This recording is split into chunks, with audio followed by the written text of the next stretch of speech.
Hello મિત્રો, કેમ છો? મજામાં છો ને? હું પણ મજામાં છું. તો આજે આપણે એક રેસીપી લઈને આવી ગયા છે. આજે આપણે આલુ પરોઠા બનાવશું. તો એની માટે આપણે તેલ મૂકી દીધું છે ગરમ કરવા. એક પાવડું તેલ લીધું છે.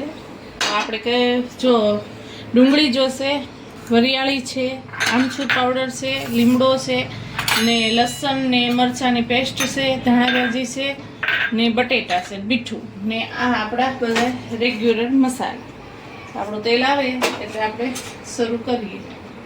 આપણું તેલ આવે છે ત્યાં સુધીમાં આપણે બટેટા છે ને એને આપણે મેસ્ટ કરી નાખીએ. જો એકદમ સરસ આ કાંટા ચમચીથી છે ને સરસ થઈ જાય, એટલે ગાંઠા ગાંઠા રહે નહીં. ગાંઠા રહી જાય ને તો પરોઠો વણવામાં તકલીફ થાય, એટલે આપણે એને કાંટા ચમચીથી બધાય.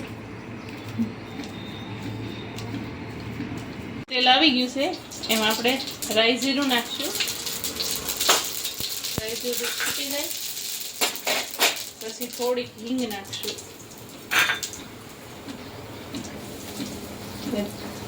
અડધી ચમચી હળદર નાખશું ને કડી લીમડો નાખશું, મીઠો લીમડો.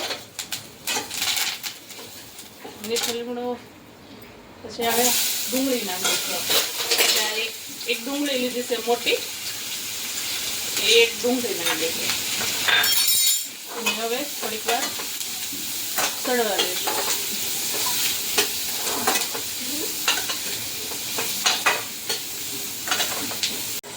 આપણા ડુંગળી છે ને એ થોડીક સળી ગઈ છે. આપણે હવે એમાં લસણ ને મરચાંની પેસ્ટ છે ને એ નાખી દઈશું.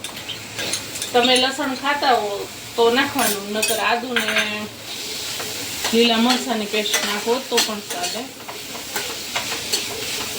ને હવે આમાં થોડુંક આપણે મીઠું નાખી દઈશું. એક ચમચી આપણે બટેટામાં એ પાછું નાખ્યું છે ને, એટલે આપણે જોતા પૂરતી જ નાખવાનું. બધું મસ્ત ચડી જાય.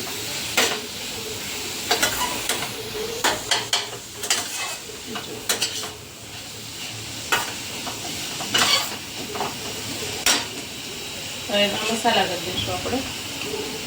તો એક ચમચી ભરીને ધાણા જીરું પાવડર ને આપણે લીલું મરચું તો નાખ્યું છે, તો એ થોડુંક આપણે લાલ મરચું નાખીશું, અડધી ચમચી જેટલું, બહુ નહીં.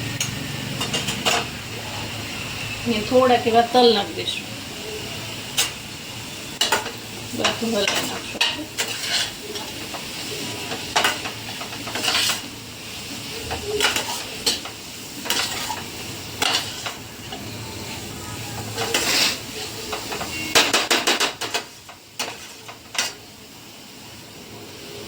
ને હવે આપણે બટેટા છે ને એ બટેટાને સરખી રીતે આમ કરી નાખશું. જો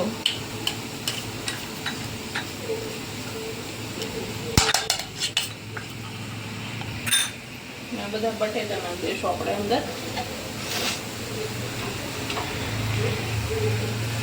ને શું છે, આપણે રાતે બનાવવાના હોય ને એટલે થોડાક વહેલા બનાવી નાખીએ ને મસાલો, તો મસાલો ઠરી જાય. પછી એના આલુ પરોઠા બનાવીએ તો સરસ થાય, ફાટે પણ નહીં. નકર આપણે ગરમા ગરમ મસાલો હોય ને ગરમા ગરમ બનાવીએ ને તો બસ આ ફાટી જાય આલુ પરોઠા. એટલે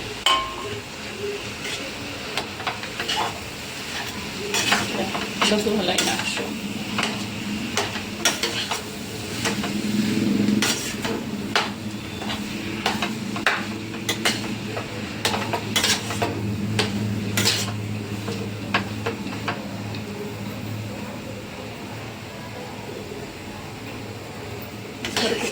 હલાવી નાખશું એને. હવે આપણે આ મસાલો થઈ ગયો છે, એમાં આપણે વરિયાળી નાખી દઈશું ને આમચૂર પાવડર છે, એક ચમચી આમચૂર છે એ નાખી દઈશું. બધું મિક્સ કરી દઈશું. ગેસ એકદમ ધીમો જ રાખવાનો, ગેસ ફૂલ કરવાનો જ નહીં. ધીમા ધીમા ગેસે જ બધું.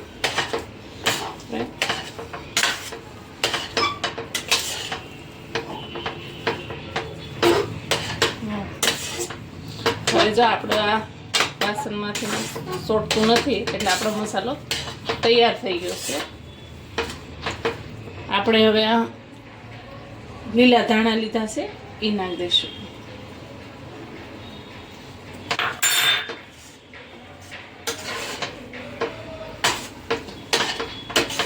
બધું હલાવી નાખશું. તમારે ગરમ મસાલો નાખવો હોય તો તમે ગરમ મસાલો નાખી શકો, લીંબુ નાખી શકો, પણ મેં આમચૂર નાખ્યો છે. આમચૂરથી શું છે કે મસાલામાં આમચૂર હોય ને તો એકદમ ભળી જાય સરસ મજામાં. હવે આપણો મસાલો તૈયાર છે. હવે આપણે લોટ બાંધવાની તૈયારી કરશું. મસાલો થઈ ગયો તૈયાર. હવે આપણે એને ઠરવા દઈશું. ઠરી જાય ને પછી આપણે આલુ પરોઠા બનાવશું. લોટ લઈ લીધો છે આલુ પરોઠા બનાવવા માટે. આ આપણે ઘઉંનો લોટ સાળી લીધો છે.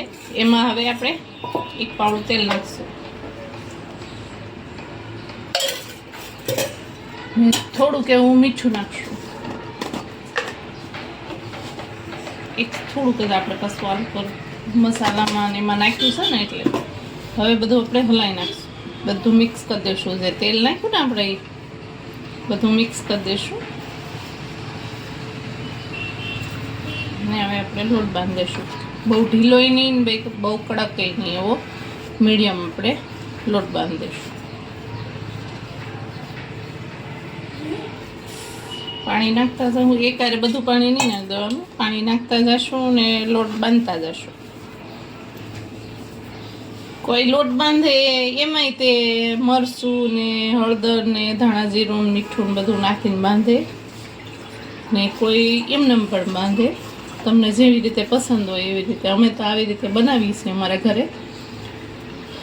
ખાસ છોકરાઓને નાસ્તામાં લઈ જવું હોય ને તોય તો સારું રહે.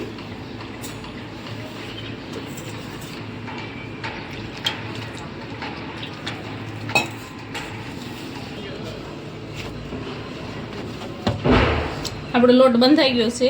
જો આવી રીતનું બાંધવાનું. હવે આને આપણે થોડીક વાર મૂકી દઈશું એટલે કૂણ આવી જાય.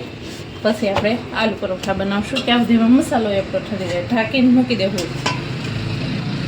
આપણો લોટ પણ તૈયાર છે ને આપણે હવે પરોઠા વણી લઈશું. તો આપણે એક લુવો લઈ લીધો છે. લુવાને આવી રીતે કરશું. પછી એનું આવી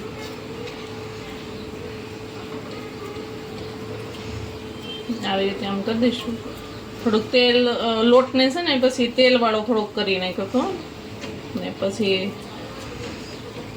થોડુંક વણી નાખશું આપણે. એટલે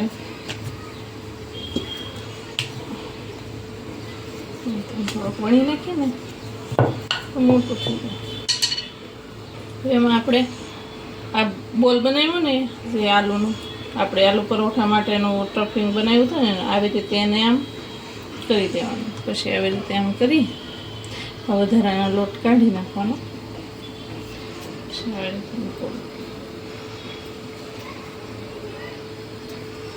આવી રીતે આમ કરી દેવાનો. એટલે થોડુંક આપણો એક પરોઠો તો બની ગયો છે. એ સડે છે ધીમા ધીમા ગેસે.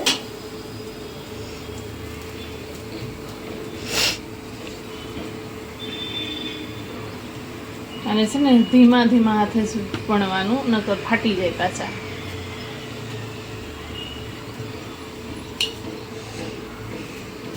ને જે આલુ પરોઠા બનાવતા હોય ને એમાં ફાટીને મસાલો બહાર આવે ને એ બહુ મસ્ત લાગે. એનાથી બહુ મસ્ત આલુ પરોઠા લાગે. મને તો એવા બહુ જ ભાવે છે.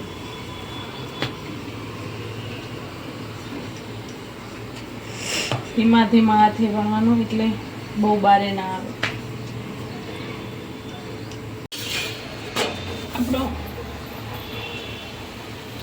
આપણો પરાઠો એક સડી ગયો છે. હવે આપણે બીજો નાખીશું. અને આ આપણો વણાઈ ગયો છે. ઘી સોપડ, કોઈ તેલ સોપડે કોઈ ઘી સોપડે. અમે ઘીથી બનાવશું. ઘી સોપડે આપણે એક બાજુ પહેલાં સડી જાય ને પછી પાછું આપણે બીજી બાજુ પલટાવશું. આપણે હવે એક બાજુ સેડવી નાખ્યો પછી હવે ઘી લગાવતા જાઓ ને એને શેકતા જશું. કોઈ તેલ લગાવે કોઈ ઘી લગાવે, તમારે જે લગાવવું હોય તો. બીજી બાજુ આપણે ઘી લગાવી દઈશું. માખણ પણ લગાવી શકાય. કોઈ માખણ લગાવે, કોઈ તેલ ને કોઈ ઘી.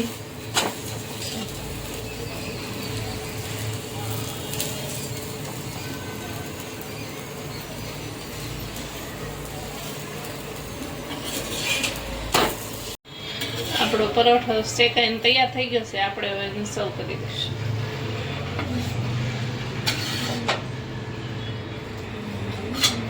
કોઈ અમે સોસ સાથે ખાઈએ છીએ.